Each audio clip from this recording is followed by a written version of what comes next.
Let's go to Japan now, where 2 people have been shot dead and a third injured in a shooting at a military training range in the central Gifu prefecture.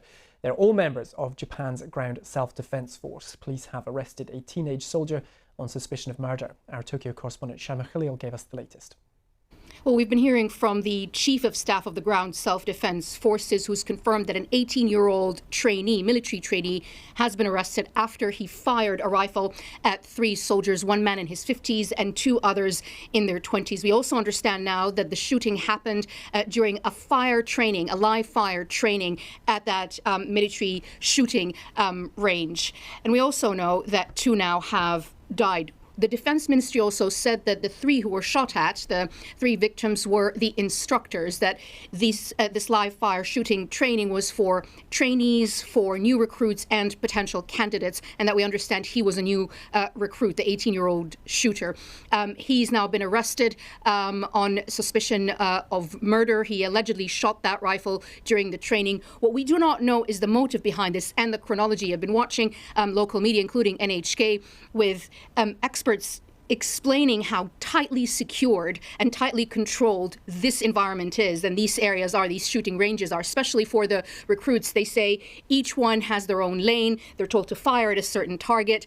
There aren't guns lying around. Essentially, these are locked up quite carefully and assigned also quite carefully.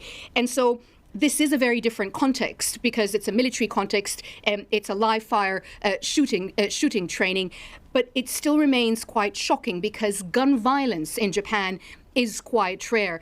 You know, we know that, last year when the former Prime Minister Shinzo Abe was assassinated, he was gunned down. The perpetrator used a homemade gun, which shows you how difficult it is to get your hands on a gun here in Japan. But that still rocked the country and shocked everyone here and around the world. This year, a few months ago, Japan was also rattled when the current Prime Minister, Fumio Kishida, was attacked with a smoke bomb. That was also quite shocking. And a few weeks ago, I was reporting on an incident, a knife and a shooting incident where 2 policemen were killed. All of this is to say that, yes, these incidents happen, but because of Japan's very strict rules on gun ownership, they still remain very rare. Civilians are only allowed to own gun rifles or air guns, and to do that, they have to get a license, they have to go through mental health tests and very strict exams.